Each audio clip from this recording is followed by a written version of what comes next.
भूतनी का खूनी बदला।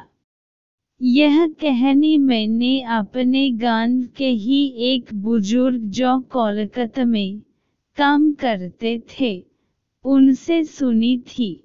एक बार की बात है कि कुछ अंग्रेज शिकारी भारत के किसी जंगल में शिकार पर गए।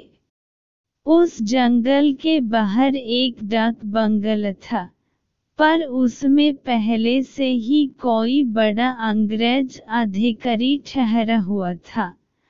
अस्तु इन अंग्रेज शिकारियों को जंगल के बीच बने एक पुराने डाक बंगले में रुकना पड़ा। इस डाक बंगले का रखवाला अपने परिवार के साथ रहता था और डाक बंगले में रुकने वाले लोगों की सेवा करता था। इस रखवाले के परिवार में उसकी बीबी तथा लगभग 14-15 साल की उसकी एकमात्र लड़की थी। एक शाम जब अंग्रेज शिकारी शिकार करके वापस डाक बंगले पर आए तो नहा धोकर पीने बैठ गए।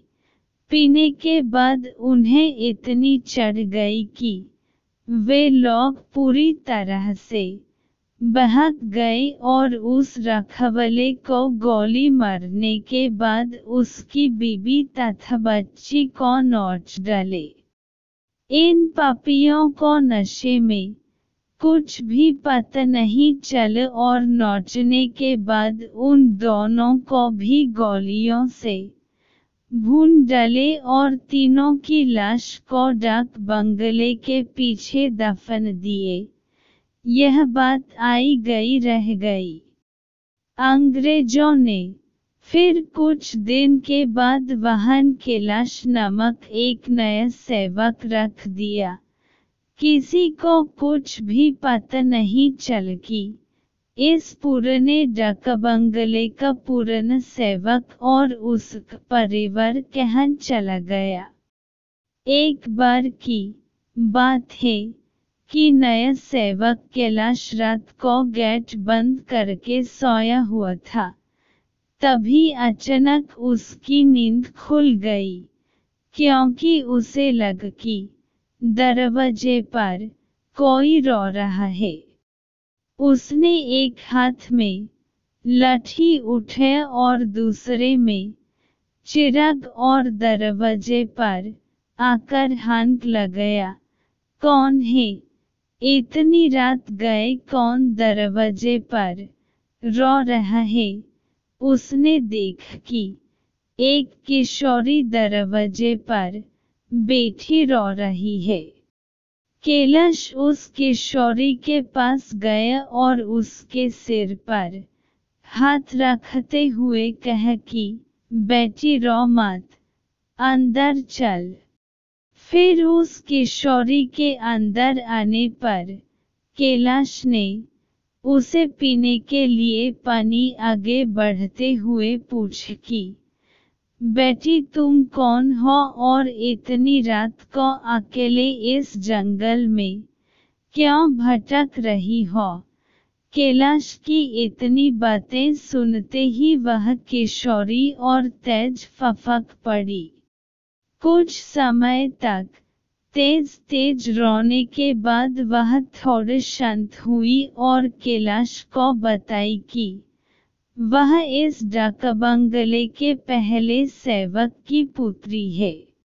फिर उसने यह भी बताया कि कैसे 4-5 अंग्रेज शिकारियों ने उसके पिता को मार डाला और उसके बाद उसके तथा उसकी मां की आबरू को नोच डाला।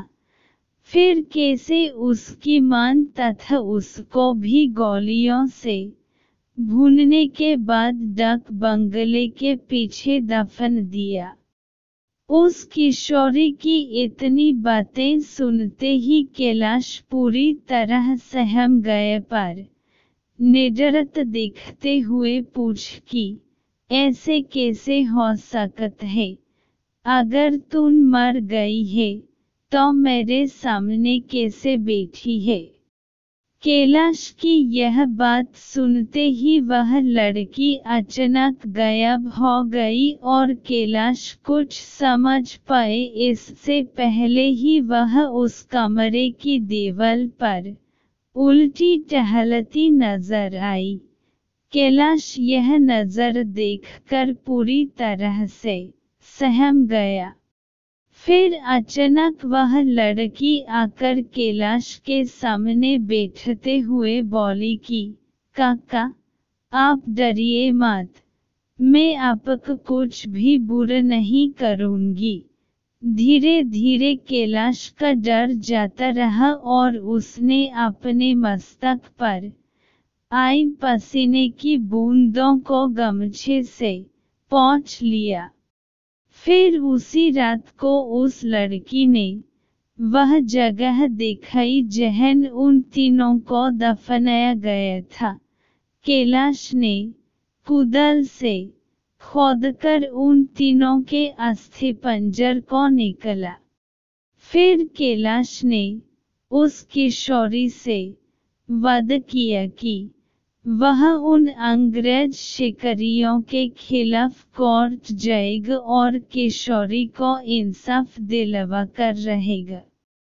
कैलाश की बातें सुनकर वह किशोरी रोते हुए बोली कि काका, आपको कुछ नहीं करना है, बदला तो मैं लूंगी, बस आप मेरी थोड़ी सी मदद कर दें।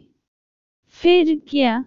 उस किशोरी के बताए अनुसार कैलाश ने बीमारी का बहाना बनकर उस डाक बंगले की नौकरी छोड़ दी तथा उस किशोरी को किए वादे के अनुसार उस किशोरी के माता पिता की अस्थियों को जला दिया तथा उन दोनों के नाम पर पूजा पाठ भी करवाया।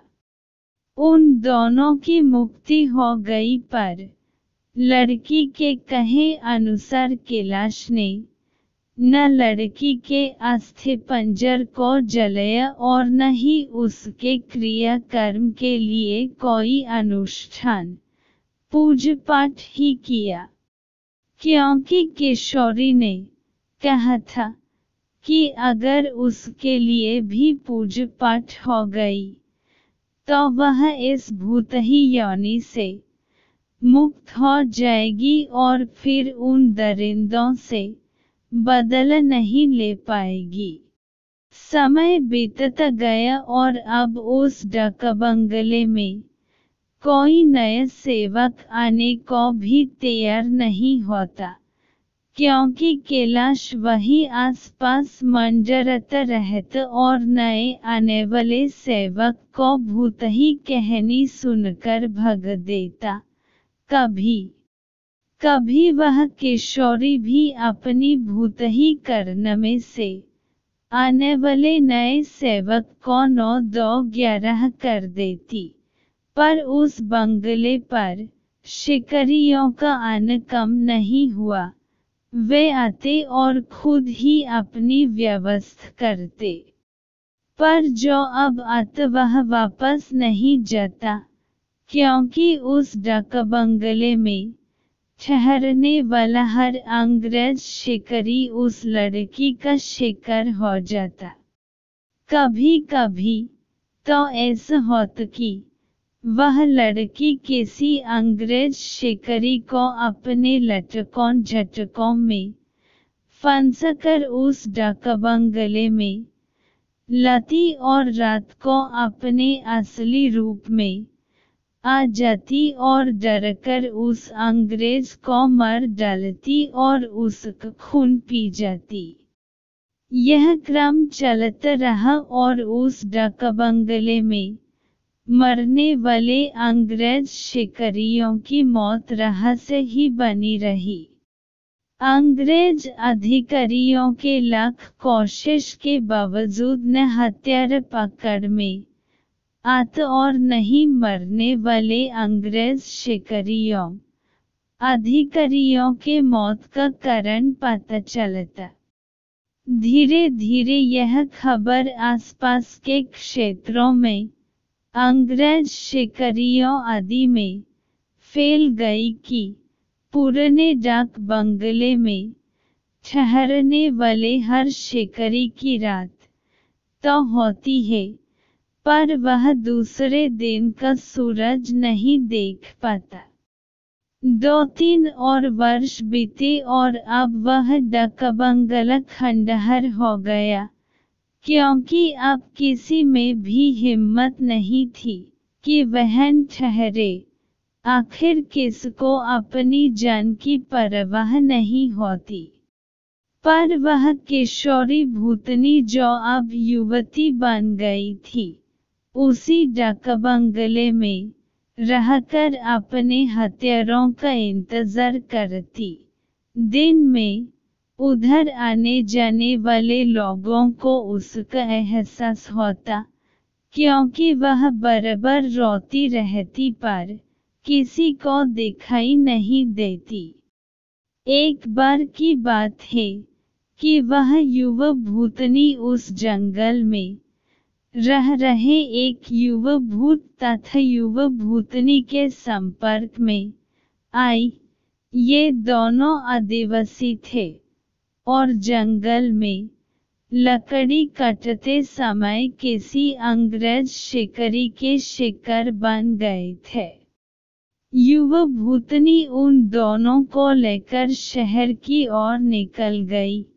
युवा भूतनी उन दोनों भूत भूतनी के साथ शहर में घूम घूमकर अपने हथियारों की तलाश करती रही। 2-3 दिन की मेहनत के बाद ही वह अपने हथियारों को पहचान ली। एक दिन वह शाम के समय खूब खूबसूरत युवती बनकर उनमें से एक हत्यारे अंग्रेज शिकारी के घर पर गई। घर पर उस अंग्रेज के सिवा कोई नहीं था। फिर उसने खूब लटके झटके दिखाए और उस अंग्रेज को अपनी सुंदरता में फांस लिया। रूप लुभावन हो तो अच्छे अच्छों को फंसते देर नहीं लगती। योजना के अनुसार वह दूसरे दिन भी उस अंग्रेज से मिली। फिर उसे पूरी तरह विश्वास में लेने के बाद एक दिन कही कि क्यों नहीं हम लोग शिकार पर चलें। अंग्रेज ने कहा कि अच्छी बात है, मेरे कुछ मित्र शिकारी हैं, उन्हें भी लेकर चलते हैं। फिर क्या था, उस युवती भूतनी ने उस अंग्रेज से कहा कि मेरी एक और सहेली है, वह भी बहुत ही खूबसूरत है और शिकार पर जाना पसंद करेगी। फिर दूसरे दिन उस युवती भूतनी ने अपने साथ आए हुए दूसरी युवा भूतनी से उस अंग्रेज शिकारी को मिलवाया। अब तो अंग्रेज पूरी तरह उस भूतनी के माया जाल, रूप जाल में फंस चुका था। एक दिन सुबह सुबह वह अपने उन्हीं पुराने दोस्तों के साथ जंगल की ओर निकल पड़ा। दिन भर शिकार करते रहे और खूब मौज मस्ती भी। शाम होने को आई तो अंग्रेज शिकारियों ने कहा कि अब सूर्य ढलने लगा है, क्यों न हम लोग वापस शहर लौट चलें। अंग्रेज की बात सुनकर उस युवा भूतनी ने कहा कि ना, आज रात हम लोग यहीं ठहर कर जंगल का आनंद उठाते हैं।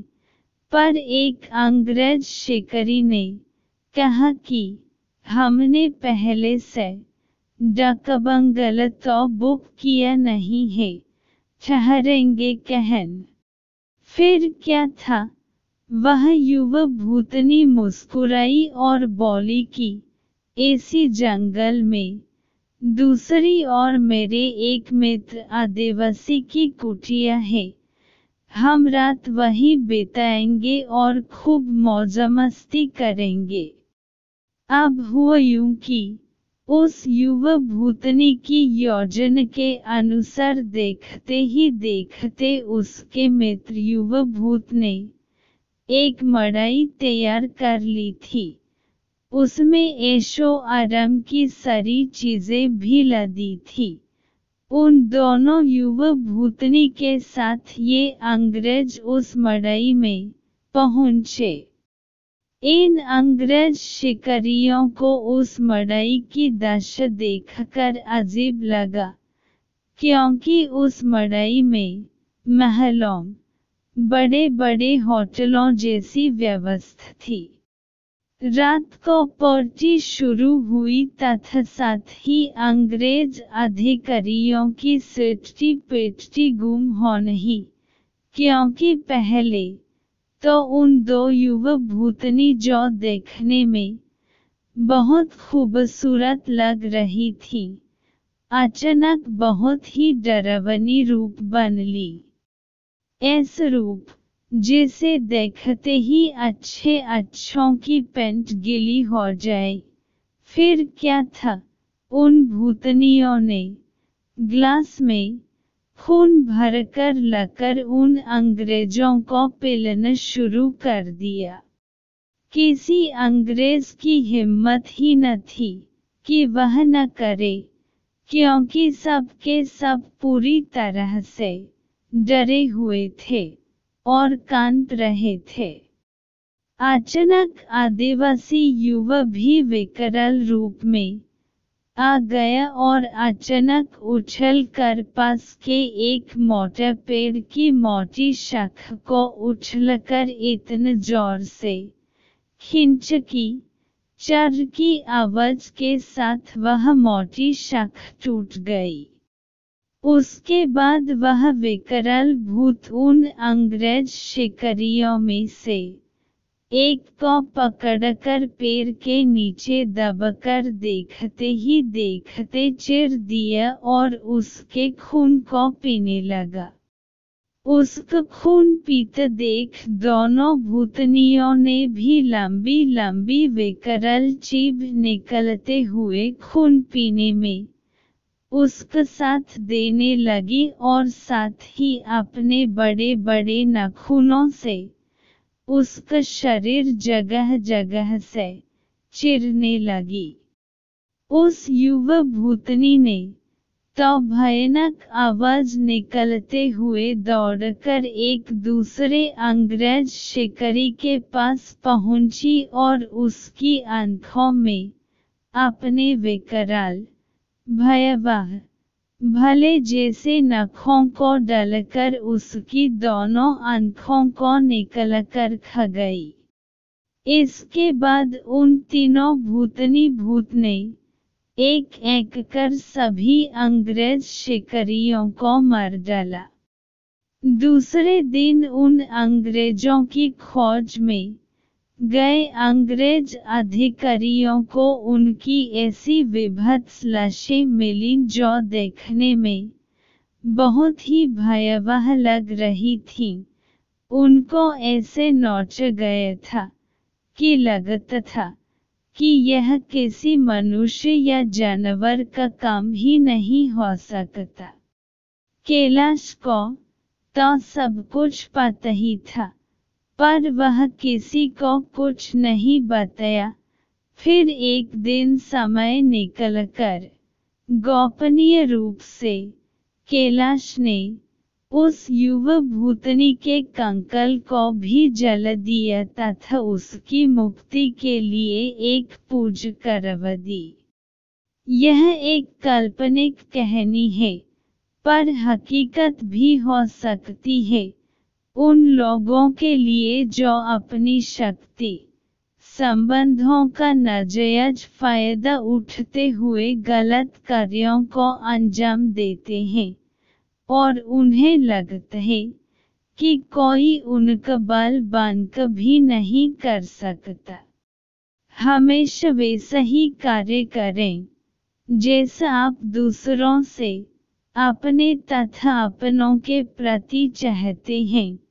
जय बजरंगबली।